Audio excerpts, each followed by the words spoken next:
नमस्कार. निवडणूक म्हटलं की आपल्या डोळ्यासमोर येतात जय पराजय आणि आकडेवारी. पण खरं तर निवडणूक म्हणजे याच्या खूप पलीकडची गोष्ट आहे. ती लोकशाहीचा आत्मा आहे, जिथे मतदार आपल्या आशा, आपल्या तक्रारी मतपेटीतून व्यक्त करतात. आज आपण महाराष्ट्रातल्या भोकर मतदारसंघाच्या निकालाचं एक सखोल आणि निष्पक्षपाती विश्लेषण करणार आहोत. आपला उद्देश कुणाची बाजू घेणं नाहीये, तर डेटाच्या आधारे एका राजकीय गडाच्या पतनाची कारणं समजून घेणं आहे आणि त्यातूनच लोकांसाठी काम करणाऱ्या प्रशासनाचा मार्ग कसा दिसू शकतो हे पाहणं आहे. तर आपण बोलतोय महाराष्ट्रातल्या भोकरबद्दल, एक असा मतदारसंघ जो जवळपास 3 दशकांपासून म्हणजे 7 निवडणुकांपासून एकाच राजकीय विचारांचा गड मानला जात होता. जेव्हा एखादा मतदारसंघ इतका काळ एकाच विचारासोबत राहतो तेव्हा नेते आणि मतदार यांच्यात एक नातं तयार होतं, एक विश्वास बसतो. पण राजकारण हे प्रवाही असतं आणि मतदारांच्या अपेक्षाही काळानुसार बदलत जातात.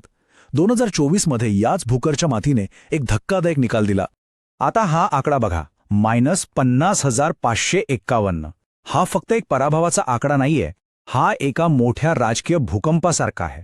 खास करून जेव्हा आपण मागे वळून बघतो, 2019मध्ये याच मतदारसंघात तब्बल 97,445 मतांचं प्रचंड मताधिक्य मिळालं होतं.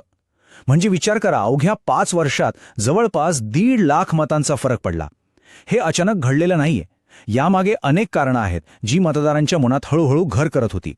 मग आपल्या सगळ्यांच्या मनात एकच प्रश्न येतो, 15 वर्षांची मजबूत पकड, विजयाची एक मोठी मालिका इतक्या मोठ्या फरकाने अचानक कशी काय तुटू शकते? हा फक्त एका उमेदवाराचा किंवा पक्षाचा पराभव नाही, हा मतदारांनी व्यवस्थेला, प्रशासनाला आणि राजकारणाच्या पद्धतीला दिलेला एक स्पष्ट संदेश आहे.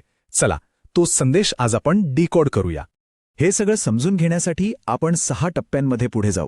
आधी बघू भोकरमध्ये जमिनीवर काय परिस्थिती आहे. मग 2024च्या आकड्यांचा अर्थ लावू. त्यानंतर इतिहासात डोकावू, पराभवाची कारणं शोधू आणि शेवटी यातून पुढे सुशासनाचा आणि विजयाचा मार्ग कसा काढता येईल याचा एक ठोस आराखडा पाहू. तर सुरुवात करूया पहिल्या भागापासून. भोकर, जमिनीवरचं वास्तव, मातीचा आवाज ऐकणं. कोणत्याही मतदारसंघाचं राजकारण समजून घ्यायचं असेल ना, तर आधी तिथल्या मातीचा आवाज ऐकावा लागतो. तिथल्या लोकांच्या रोजच्या जगण्यात, त्यांच्या संघर्षात डोकावून बघावं लागतं. कारण राजकारण हवेत नाही, तर लोकांच्या आयुष्यातून जन्माला येतं. भोकरमधल्या एका शेतकऱ्याच्या मनातली ही गोष्ट. तो म्हणतो, साहेब, आमच्या कापसाला, सोयाबीनला भावच मिळत नाही. काळ्या आईची सेवा करून पोट भरत नाहीये. पोरं शिकली, पण हातात काम नाही. मग सांगा, आमच्या मनात राग नाही येणार तर काय? हे फक्त एका माणसाचे शब्द नाहीयेत. हा तिथल्या संपूर्ण कृषी समाजाच्या मनातला आवाज आहे. आणि हा असंतोष फक्त शेतीपुरता मर्यादित नव्हता. तुम्ही बघा, पिकांना योग्य भाव नाही, पाण्याची टंचाई, मुदखेडसारख्या भागात रस्ते खराब आहेत, वीज कधी येते जाते काही पत्ता नाही, महागाईने तर कंबरडं मोडलंय आणि तरुणांच्या हातात नोकरी नाही. या सगळ्यावर मराठा आरक्षणासारख्या मुद्द्यांवरून एक वेगळीच अस्वस्थता. या सगळ्या छोट्या छोट्या गोष्टी एकत्र आल्या आणि त्यांनी एका मोठ्या नाराजीच्या लाटेचं रूप घेतलं. आणि हे महत्त्वाचं आहे, कारण आपलं संविधान प्रत्येक नागरिकाला सन्मानाने जगण्याचा हक्क देतं. जेव्हा मूलभूत गरजाच पूर्ण होत नाहीत, तेव्हा तो सन्मान कुठेतरी हरवतो. आता वळूयात दुसऱ्या भागाकडे. जमिनीवरची ही नाराजी मतपेटीत कशी बदलली, आकडे काय सांगतात ते पाहूया. कारण लोकशाहीत शेवटी भावना आकड्यांमध्येच बोलतात.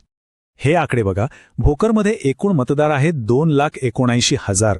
मतदान झालं 74% जास्त. हे खूप महत्वाचं आहे. याचा अर्थ मतदार जागरूक होते, त्यांना काहीतरी बदलायचं होतं. आणि निकाल, काँग्रेसला मिळाली 35.41% मतं, तर भाजपच्या उमेदवाराला मिळाली तब्बल 57.08% मतं, म्हणजे थेट 22%चा फरक. आणि विजयाचं अंतर होतं 50,000पेक्षा जास्त. हे आकडे सांगतायत की हा बदल खूप मोठा आणि निर्णायक होता. पण या बदलाची खरी तीव्रता आपल्याला 2019ची तुलना केल्यावर कळते. 2019मध्ये काँग्रेसला मतं होती 67.78%, एकतर्फी विजय होता तो. आणि 2024मध्ये तोच आकडा कोसळून आला थेट 35.41%. म्हणजे बघा, तब्बल 32%ची घसरण. राजकारणात एवढा मोठा स्विंग सहजासहजी दिसत नाही. याचा स्पष्ट अर्थ आहे की मतदारांनी फक्त नाराजी नाही दाखवली, तर त्यांनी एकाला नाकारून दुसऱ्याला संधी देण्याचा पक्का निर्णय घेतला. तर या सगळ्या आकड्यांमधून आपल्याला 3 मोठे संकेत मिळतात. पहिला, पक्षाचे जे हक्काचे मतदार होते त्यांना मतदानासाठी बाहेर काढण्यात संघटना कुठेतरी कमी पडली. दुसरा, शेतकऱ्यांचा आणि ग्रामीण भागाचा असंतोष ही एक प्रचंड मोठी राजकीय ताकद बनली. आणि तिसरा, घराण्याशाहीच्या विरोधात जो एक नॅरेटिव्ह तयार झाला त्याने पारंपरिक मतांमध्ये यशस्वीपणे फूट पाडली. आता जरा मागे जाऊया. तिसरा भाग. या मतदारसंघाचा राजकीय इतिहास. कोणताही निकाल एका रात्रीत घडत नाही. त्याच्या मागे एक मोठा संदर्भ असतो. 2024च्या निकालाला नीट समजून घेण्यासाठी आपल्याला भोकरच्या राजकीय भूतकाळात जावं लागेल. भोकरचा इतिहास इंटरेस्टिंग आहे. 1995 मध्ये काँग्रेस फक्त 1772 मतांनी जिंकली होती, पण त्यानंतर पक्षाने आपली पकड खूप मजबूत केली. 2009 मध्ये तर 1 लाखापेक्षा जास्त मताधिक्याने विजय मिळवला. 2019 मध्येही जवळपास 97,000चं मताधिक्य होतं. आणि मग अचानक 2024 मध्ये हा मोठा पराभव. पण ह्यातली सगळ्यात महत्त्वाची गोष्ट काय माहितीये? 2019 आणि 2024 दोन्ही वर्षी मतदानाची टक्केवारी एकदम सारखी होती, 74.33%. म्हणजे मतदार तेच होते, पण त्यांचा कौल, त्यांचा निर्णय पूर्णपणे बदलला होता. म्हणूनच मी म्हणतो 2024चा निकाल हा फक्त एक पराभव नव्हता. 15 वर्षांपासून जे राजकीय वर्चस्व होतं त्याला मतदारांनी लावलेला हा एक पूर्णविराम होता. यातून शिकण्यासारखी गोष्ट एकच आहे, राजकारणात तुम्ही भूतकाळावर जगू शकत नाही. प्रत्येक निवडणुकीत मतदारांचा विश्वास नव्याने जिंकावा लागतो. आता येऊयात चौथ्या भागाकडे, पराभवाची कारणमीमांसा. पराभव झाला की आपण पटकन उमेदवाराला किंवा एका व्यक्तीला दोष देतो. पण खरा प्रॉब्लेम व्यक्तींमध्ये नसतो, तो सिस्टीममध्ये, संघटनेत आणि रणनीतीमध्ये असतो. चला ती कारणं शोधूया. तर या राजकीय भूकंपामागे आपल्याला 4 मोठी कारणं दिसतात. पहिलं, ब्रँड इरोजन म्हणजे प्रतिमेची झीज. एका मोठ्या नेत्याने पक्ष बदलल्यामुळे मतदारांमध्ये संभ्रम आणि नाराजी निर्माण झाली. दुसरं, समोरचा तगडा उमेदवार आणि त्यांची ऊर्जावान प्रचार यंत्रणा. भाजपने एक प्रभावी उमेदवार दिला आणि प्रचारात भरपूर ताकद लावली. तिसरं, संघटनेतील पोकळी.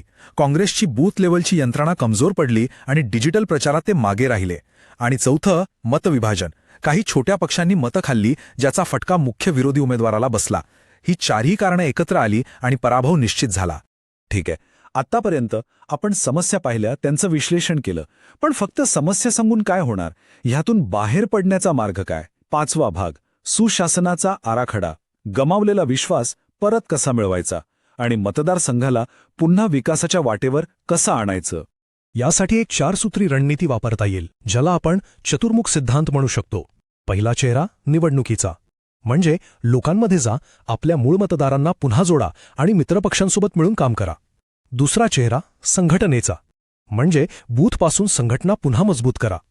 तिसरा चेहरा नॅरेटिव्हचा, म्हणजे आपली लढाई ही विकासविरुद्ध विभाजन आणि जनशक्ती विरुद्ध धनशक्ती अशी लोकांसमोर मांडा. आणि चौथा, संसाधनांचा चेहरा, म्हणजे उपलब्ध साधनांचा आणि डिजिटल मीडियाचा योग्य प्रभावी वापर करा. रणनीतीसोबतच उमेदवाराचं विश्लेषणही महत्त्वाचं आहे.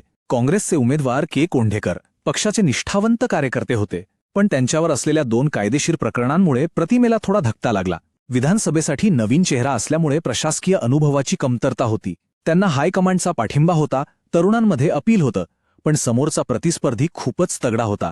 या सगळ्या गोष्टींचा विचार करून पुढची रणनीती आखावी लागेल. आणि आता शेवटचा 6वा भाग, विजयाचा मार्ग. कोणतीही मोठी रणनीती कागदावर छान दिसते, पण ती प्रत्यक्षात कशी आणायची? त्यासाठी एक कालबद्ध आराखडा लागतो. ही आहे 90 दिवसांची विन बॅक लॅडर, म्हणजेच पुनरागमनाची शिढी. ही 90 दिवसांची योजना सोपी आहे, 3 टप्प्यांची आहे. पहिले 30 दिवस म्हणजे 90 ते 60 हे संघटन आणि संदेशासाठी आहेत. या टीम्स बनवा, एक नवी मोहीम सुरू करा आणि स्थानिक जाहीरनामा तयार करा. मधले 30 दिवस म्हणजे 59 ते 30 थेट लोकांची संपर्कासाठी आहेत. ग्रामसभा ब्लिट्झ सारखे कार्यक्रम करा, स्थानिक नेत्यांना भेटा आणि मीडियात एक सकारात्मक प्रचार करा. आणि शेवटचे 30 दिवस म्हणजे 29 ते 0 हे फक्त आणि फक्त बूथ मॅनेजमेंटसाठी. यात पोलिंग टीम्स, मोठ्या सभा आणि मतदानाच्या दिवशी मतदारांना सर्व प्रकारची मदत करणे यांचा समावेश आहे. तर या सगळ्या विश्लेषणाचा शेवटचा आणि सर्वात महत्त्वाचा मुद्दा काय? तो म्हणजे लोककेंद्रित प्रशासन. ही एक अशी व्यवस्था आहे जी लोकांचं ऐकते, संघटना मजबूत करते, प्रामाणिकपणे बोलते आणि फक्त लोकांच्या सेवेचं काम करते. आणि इथे एक गोष्ट लक्षात ठेवणं खूप महत्त्वाचं आहे. आजच्या राजकारणात डेटाचा वापर अपरिहार्य आहे, पण आपल्या देशाच्या कायद्यानुसार प्रत्येक नागरिकाच्या माहितीचा, त्यांच्या गोपनीयतेचा आदर करणं, त्यांच्या परवानगीशिवाय ती न वापरणं हे आपलं कर्तव्य आहे. लोकांचा विश्वास जिंकणं हे डेटाच्या आकड्यांपेक्षा खूप मोठं आहे. If you want to become a people-centric leader and uplift your constituency, get in touch with blueprintstrategies.ai at mgr@blueprintstrategies.ai or call 080-4204-1602. Purpose beyond politics.